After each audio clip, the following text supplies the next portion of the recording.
Welcome to Reformed Thinking. I'm so glad you could join us. Yeah, it is great to be here. So, to kick things off today, I want you to imagine something. Imagine trying to measure the internal temperature of the sun. Okay, that sounds dangerous. Right. But here's the catch. You are trying to do it using a standard glass mercury thermometer, like the kind you'd buy at a pharmacy. Oh, wow. Yeah, that is not going to end well. No, it's not. You hold this fragile little instrument up to a raging nuclear inferno. And before you can even get close, the glass shatters, right? The mercury vaporizes. The whole tool is just completely obliterated. Because the scale is just completely wrong. Spot on. The instrument simply does not have the capacity to process the environment it was introduced to. Yeah. And usually when we try to understand a new concept, we approach it with our standard mental thermometers. We really do. We want precision. We want neat variables. Yeah, we want a clean mathematical equation where we can see the inputs, apply our human logic, and point to a definitive, comfortable solution. It makes us feel in control. Human logic operates on boundaries. We define things by what they are, but also by what they are not. Right. Like a circle is not a square, up is not down. We rely on those clear borders to make sense of reality. But then you step into the world of classical 17th century theology, and suddenly that mental thermometer just shatters. You are looking at a conceptual landscape that completely defies our need for neat categorical boundaries. The borders disappear, and you are left staring at a reality that human logic simply cannot contain. Which brings us to our topic. Yes, it does. So for this deep dive, we are analyzing a specific, monumental historical text by the Puritan theologian John Owen. A very heavy text. Very heavy. We are looking into what he termed the mysterious constitution of Christ's person. More specifically, we want to look at the mechanics behind the joining of the infinite and the finite. And to give some historical context here, John Owen was writing in the mid-17th century. Right, in England. Yeah. He was the vice-chancellor of Oxford University, living through an era of civil war, plague, and massive political upheaval. A really chaotic time. Incredibly chaotic. Yeah. Yet, in the middle of all that, he produced this dense, highly technical argument. He proposed that this specific union, the joining of two completely distinct natures into one singular person, is the absolute greatest reality in the universe. Yeah, he calls it the single spring of present grace and future glory. Yes, he does. So the mission of our deep dive today is to bypass the sort of superficial Sunday school readings that are so common in our modern era. We want to grasp the sheer magnitude of this concept. Because Owen argues this is the bedrock of the entire church. Right, and the obsession of angels. Yes. And even the strategic mechanism that secured the downfall of Satan. Those are massive theological claims. I mean, Owen is not suggesting this is just an interesting piece of trivia for academics to debate. He is arguing that the structure of reality itself hinges on this intersection. Absolutely. So for you listening right now, whether you are catching up on your historical theology or you are just looking for a massive perspective shift on how you view reality, this deep dive is going to challenge how you conceptualize the boundary between the divine and the physical world. It really will. So let's start with the definitions. If we are going to understand the paradox, we need to understand the two sides of the equation.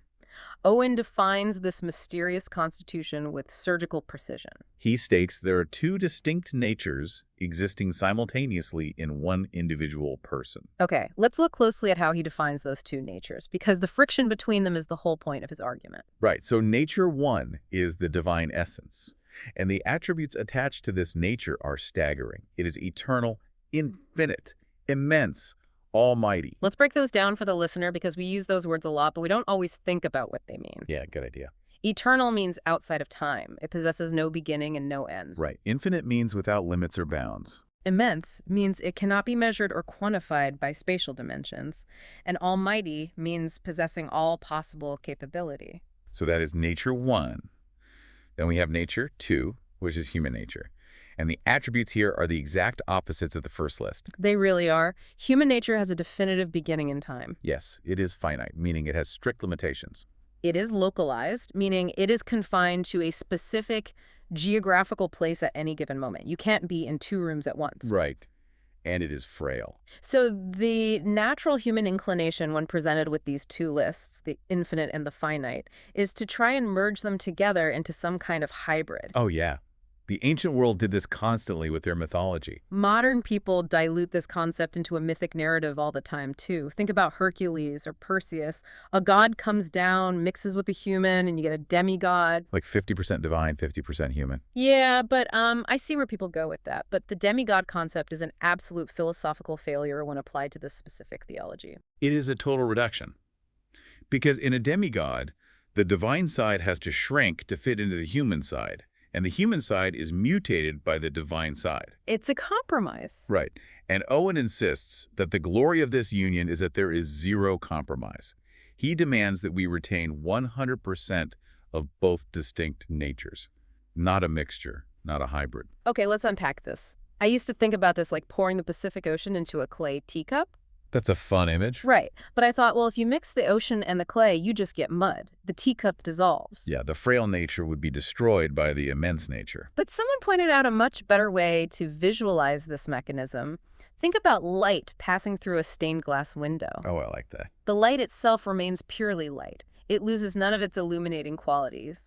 The glass remains entirely glass. It does not turn into light. But together they manifest a brilliant image that neither the pure light nor the unlit glass could produce on their own.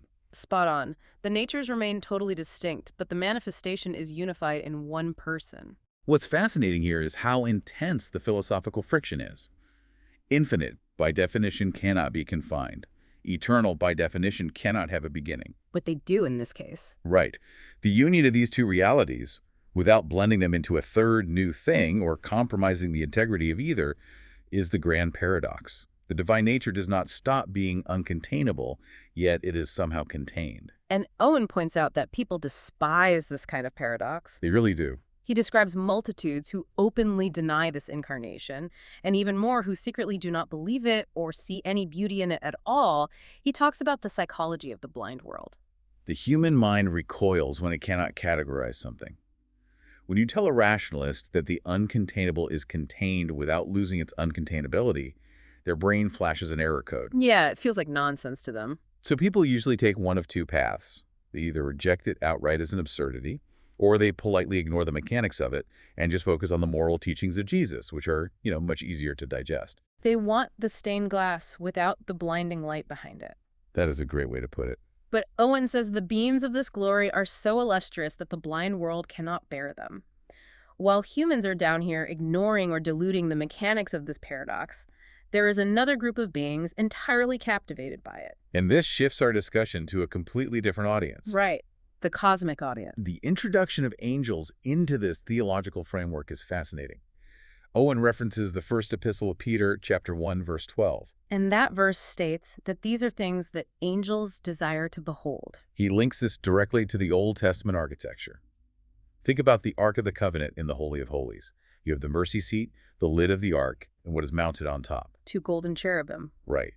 Their wings are spread, but their faces are angled downward, looking intently at the mercy seat. And Owen interprets that physical architecture as a theological statement. Yes. The cherubim represent the angelic host. Angels are purely spiritual beings. They operate in the heavenly realm. They dwell in the immediate presence of the divine. Yet their earnest desire, their intense burning curiosity is directed downward toward this specific physical spiritual union. Let's theorize about why they are so fascinated. Angels were present at the dawn of creation. Right. They understand the mechanics of the cosmos better than any human physicist. They're not impressed by stars or galaxies. They watch those being formed. Oh, wow. That's a wild thought. But what shocks them is this. God bypassed their entire spiritual species.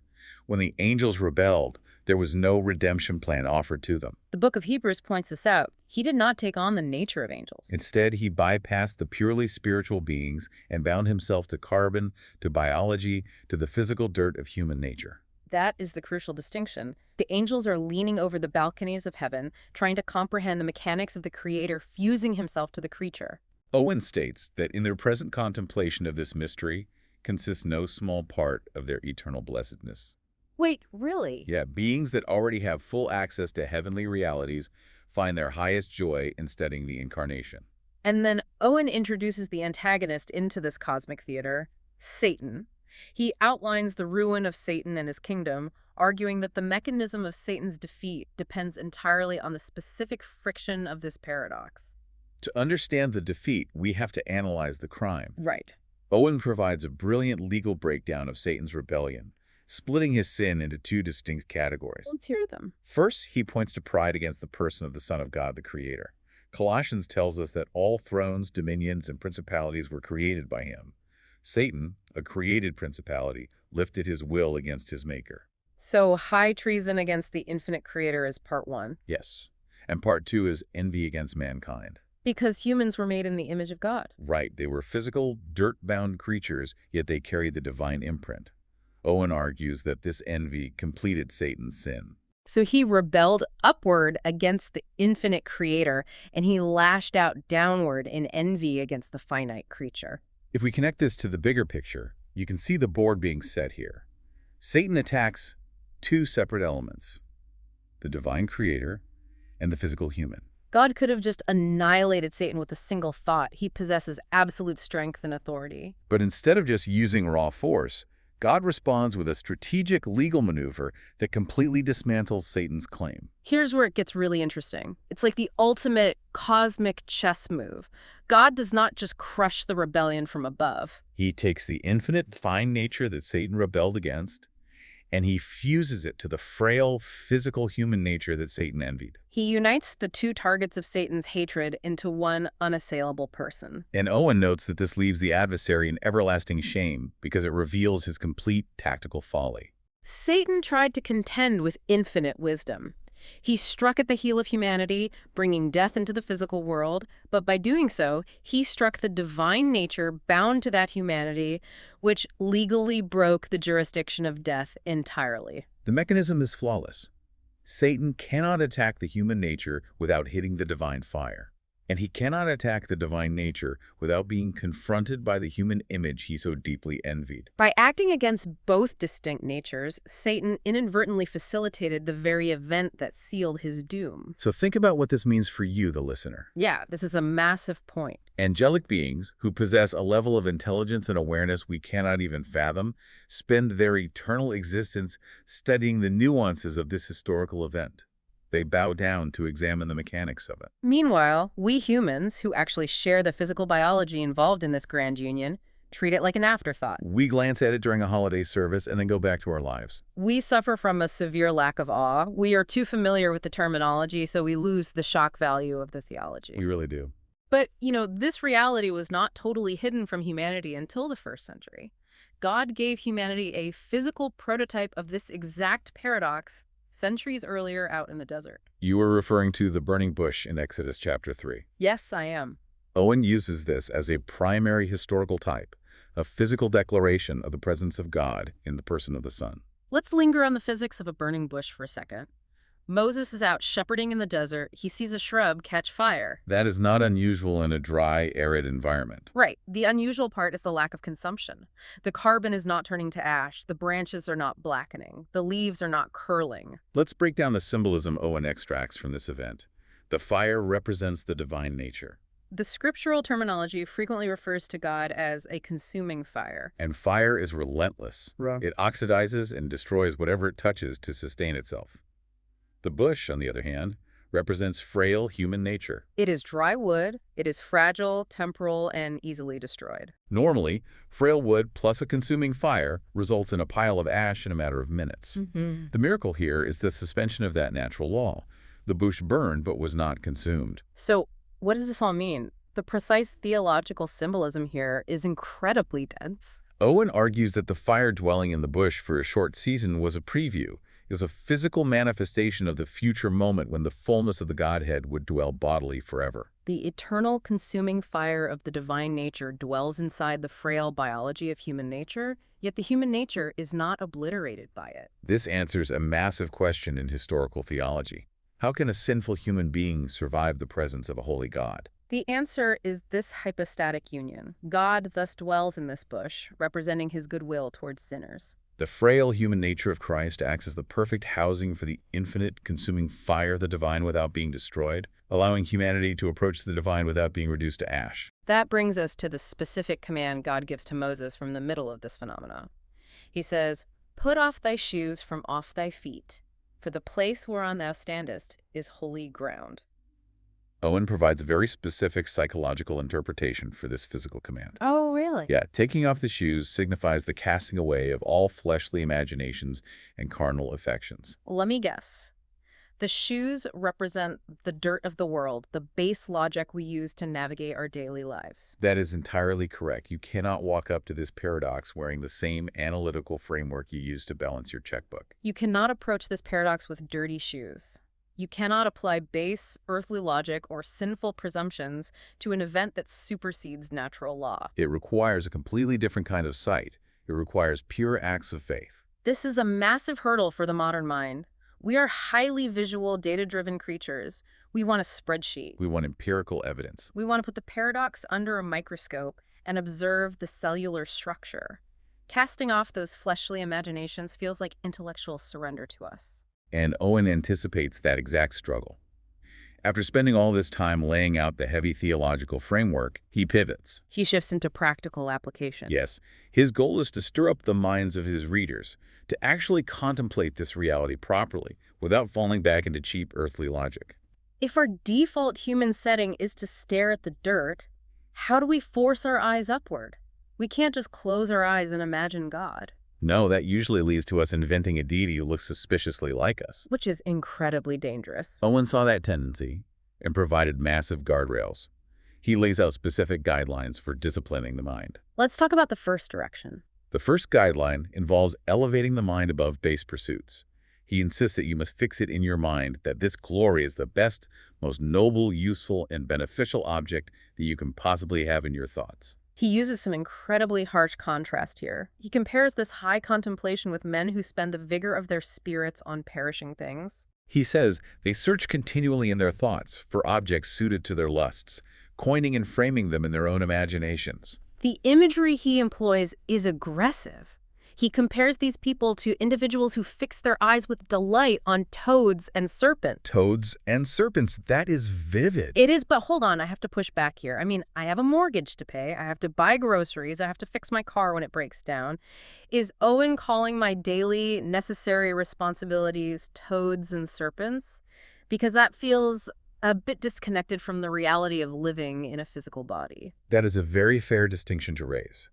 Owen is not attacking the duties of life. As a Puritan pastor and a university chancellor, he had massive administrative and financial responsibilities. Right, he wasn't a monk. Exactly. What he is attacking is the affection of the heart.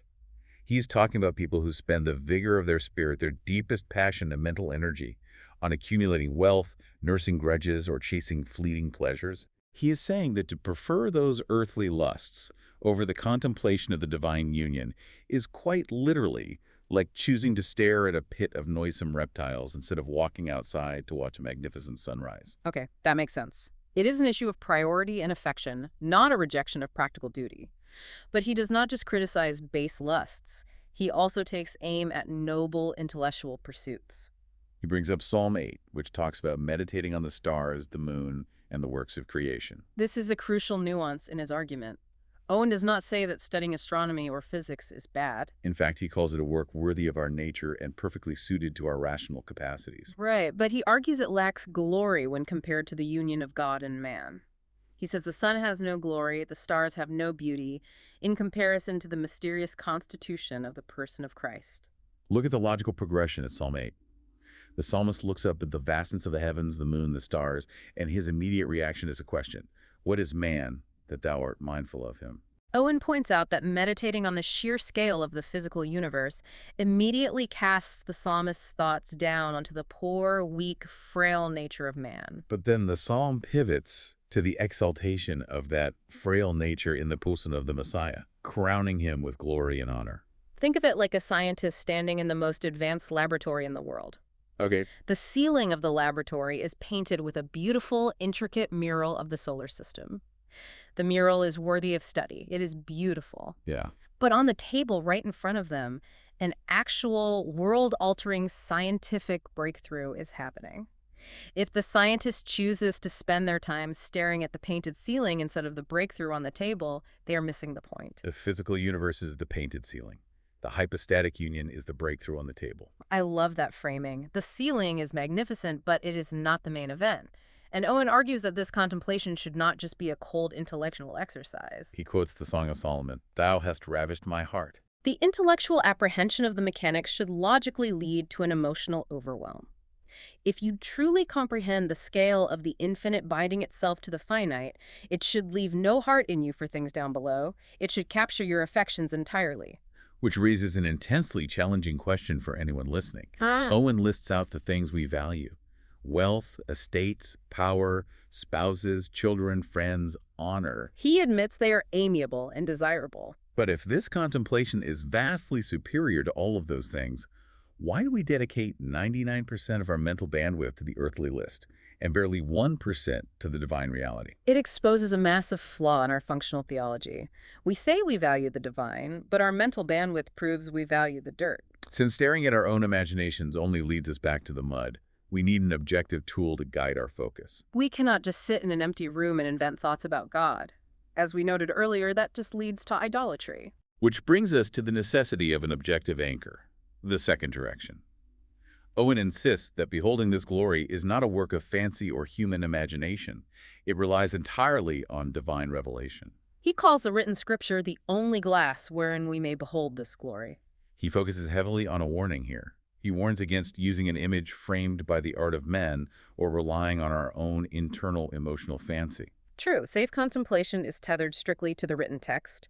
Without the text, your mind will naturally drift back to creating a deity that fits your own preferences. He uses a fantastic analogy here, comparing the believer to a merchant seeking pearls, referencing Matthew chapter 13. The merchant travels around seeking all sorts of pearls, looking for value. But when he finds one pearl of great price, he parts with absolutely everything to make it his own. Owen says Scripture is the field, the physical location, the mine where we must search and dig. This raises an important question, though. How do we read the Old Testament? Owen makes a massive sweeping claim here. He insists that the revelation of this specific union is the bedrock of all prophetic instruction. He actually says that if you lay aside this consideration, the scriptures are not what they pretend to be. If the Old Testament is not pointing to this union, it is just a collection of weird, ancient laws and disjointed historical records. The argument rests on three specific methods Scripture uses to show this glory. First, direct descriptions. Second, prophecies and promises. Third, the sacred Old Testament institutions. By institutions, he means the physical architecture of the religion. Right. The animal sacrifices, the layout of the tabernacle, the specific garments of the priesthood. Yes. Every drop of blood spilled on an altar, every thread woven into the high priest's robe was a physical type pointing directly to the future reality of the infinite dwelling in the finite. The entire Old Testament is a massive, sprawling mine filled with these specific pearls. Let's talk about the New Testament example he gives to illustrate finding one of these pearls. The Mount of Transfiguration, recorded in 2 Peter chapter 1. Owen notes that God the Father gave audible and visible testimony to the Son on that mountain. Peter writes about hearing the voice declare, "This is my beloved Son, in whom I am well pleased." From the throne of his excellency, by audible voices, by visible signs, by the literal ripping open of the heavens, God testified to the reality of this union. Imagine you are digging in a literal dirt mine. You are swinging a heavy pickaxe for hours. Your hands are bleeding. You are tired. And suddenly the rock breaks away and you strike a vein of pure, glowing gold. That is the exact psychological experience Owen describes when a believer finds these passages in the written text. I can hear a modern listener pushing back against this whole concept, though. Does it not feel a bit dry to just sit and read ancient texts? People today are desperate for a mystical experience. They want a direct emotional hit. They want a spiritual high, not a reading assignment. I totally understand that pushback. Yeah. Reading requires discipline, and discipline feels antithetical to spontaneous emotion. But Owen counters that critique heavily.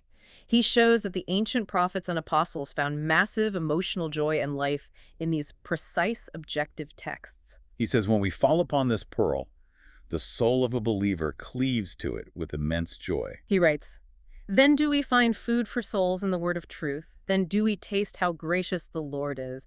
Then is the scripture full of refreshment to us as a spring of living water." The paradox here is that the mystical emotional experience the modern person so desperately craves is actually found through the disciplined, objective reading of the ancient text.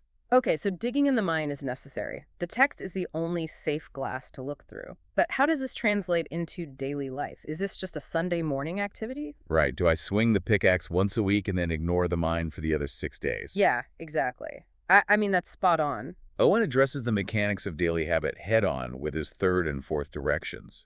He argues that frequent, consistent meditation is absolutely required. He states that the lack of this habit is the fundamental mistake that keeps people low in their grace. He points out that many people hear these theological concepts. They mentally assent to their truth, they do not argue against them in a debate, but they never actually solemnly meditate upon them. They think it is too hard, it requires too much mental effort, or they dismiss it as the territory of fanatics and monks. The logic he uses to dismantle that mindset is brutal. He says it is completely impossible that someone who never meditates with delight on this glory in this present world should ever have a real, genuine desire to behold it in heaven. That is a devastating critique of nominal cultural religion. It really is. Let's unpack that logic. You cannot logically claim to desire a heaven that is centered entirely around a subject you find utterly boring on earth. He suggests that nominal believers might love the fruition of their own imaginations about heaven. They love the idea of seeing dead relatives or having a mansion or escaping physical pain. But they do not actually love the glory of the person of Christ.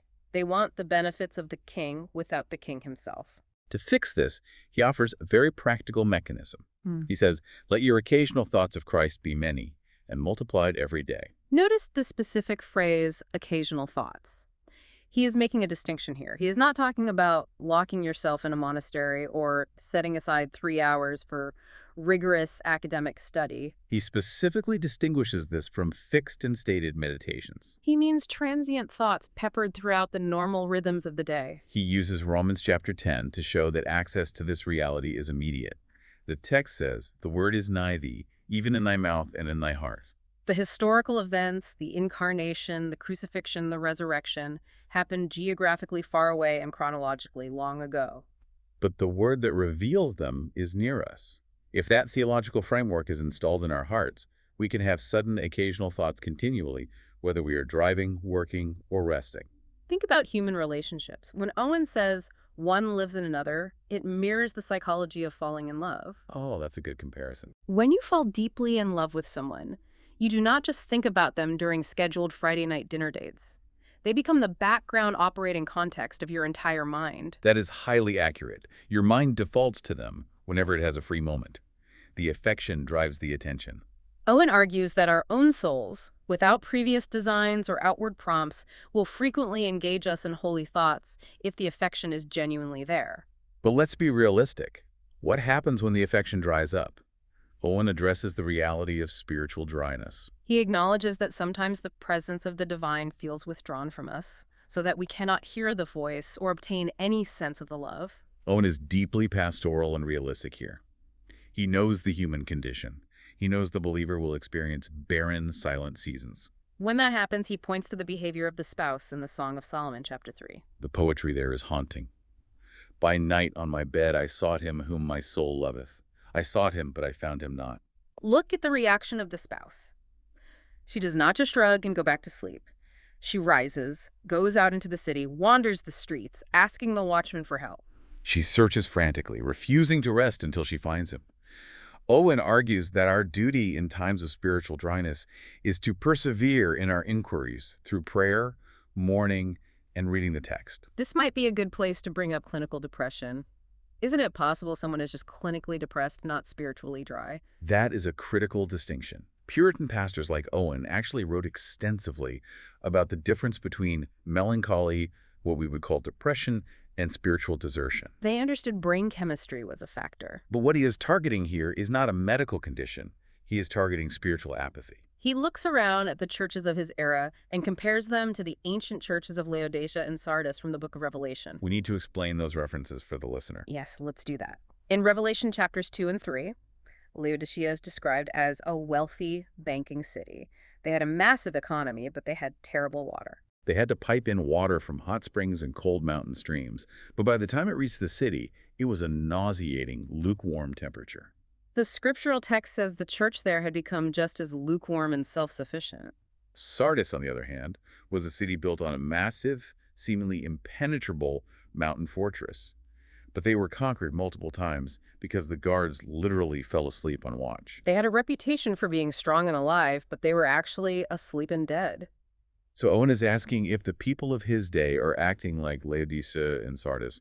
Are they slothful, careless, negligent? When modern listeners experience spiritual dryness, do they shrug it off? Do they just open up social media, scroll for 2 hours, and wait for the spiritual feeling to magically return on its own? Or do they frantically search the streets like the spouse in the Song of Solomon? The warning is severe. If we learn to be content with lifeless, unaffecting thoughts that bring no actual experience of love, our spiritual vitality will wither away entirely. So we have built a massive framework here. We have the immense paradox of the infinite and finite. We have the angelic audience leaning over the balconies of heaven. We have the burning bush demonstrating the survival of human nature. We have the necessity of digging in the objective mind of Scripture. And we have the requirement of daily transient thoughts. But what happens when a person engages in this constant contemplation? They push their intellect to the absolute limit, and they eventually hit a solid wall where human logic completely fails. That leads directly to the fifth and final direction in Owen's argument. What happens when analysis becomes adoration? He argues that all of our thoughts, all of our theological calculations, must eventually be accompanied by admiration, adoration, and thanksgiving. He describes the object of our thoughts, the hypostatic union, as an ocean whose depths we simply cannot look into. The water is too deep, the pressure is too immense, and the light does not reach the bottom. We only possess a partial vision while we exist in this biological state on Earth. The human mind is finite, the subject is infinite. Therefore, an intellectual crash is not a failure of the student, it is the intended design of the subject. Let me reiterate that, because it is the core of the issue. A failure of the intellect to fully grasp this is the intended design. Owen specifically addresses people who feel overwhelmed by high theology. They say, I desire to behold this, but it is too high, it is too difficult, I am completely at a loss in my mind, I don't know how to process this. He compares those overwhelmed believers to the disciples standing on the Mount of Transfiguration. The text says they were filled with amazement, they were terrified, and they literally knew not what to say. Their mental thermometers shattered. The remedy Owen provides for this intellectual crash is beautiful.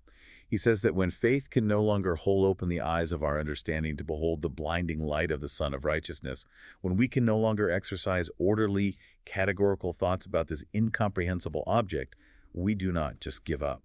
We transition. He states that faith betakes itself to holy admiration and puts itself forth in pure acts of love and complacency. We should define complacency in the 17th century context. He does not mean lazy indifference. He means a deep, restful, joyful satisfaction. You stop trying to solve the math equation, you drop the chalk, and you just stand in awe of the variables on the board. He points to the book of Revelation, chapter 5, to illustrate this. The Apostle John sees a vision of the heavenly throne room. The angels, the elders, the entire cosmic host are gathered around. And what are they doing? They are singing a song that shakes the foundations of heaven. Worthy is the Lamb that was slain. Notice what they are not doing. They are not parsing out Greek verbs. They are not debating theological nuances. They have reached the end of their intellectual capacity, and they are simply crying out in pure adoration. Owen also references Paul's second letter to the Thessalonians, chapter 1, verse 10. He points out that one specific end goal of Christ's illustrious return at the last day is specifically so. He can be admired in all them that believe. The final logic of all this heavy theology, all this intense academic study, all this exhausting digging in the textual mind is staggeringly simple. Admiration. We study not to conquer the subject, but to be conquered by it. Let's pull all of these threads together and summarize the sheer scale of what we have discussed. We started with the uncontainable infinite, willingly binding itself to the fragile finite. Two distinct natures, completely unmixed, sharing one personhood like light passing through stained glass. We analyze how that specific reality is the exact legal and physical mechanism that defeated Satan's twofold rebellion of pride and envy, trapping the adversary in the ultimate tactical failure. We looked at the burning bush in the desert, seeing how frail human wood can house the consuming fire of the divine without turning to ash. We establish the absolute necessity of digging in the objective mind of Scripture, recognizing that the written text is the only safe glass through which we can view this blinding glory without being deceived by our own imaginations. We covered the daily mechanics of the mind, cultivating multiplied occasional thoughts that run constantly in the background, and the frantic, desperate search we must engage in when we hit seasons of spiritual dryness. And finally, we reached the resting place of adoration. The realization that when the finite mind cannot comprehend the infinite ocean, the proper response is to simply stand on the shore in awe. So, bringing the focus squarely back to you, the listener, take an honest inventory of what fills your daily mental bandwidth. Where are you spending the vigor of your spirit? Are you fixing your eyes on the daily anxieties, the social media arguments, the political outrage, and the fleeting earthly lusts? Are you prioritizing the painted ceiling over the breakthrough on the table? The challenge presented by John Owen's centuries-old text is to aggressively swap those mundane anxieties for the cosmic reality that angelic beings literally bow down to study. I want to leave you with a closing consideration, building on the mechanics we have unpacked today. If the very base of the universe is built on a paradox that human logic cannot fully grasp, but only admire, what does that mean for the unsolvable, complex problems you are trying to force a logical solution upon in your own life today? Maybe some things are not meant to be solved by our finite minds. Maybe the lack of a clear answer is actually an invitation to trust the one who holds the variables.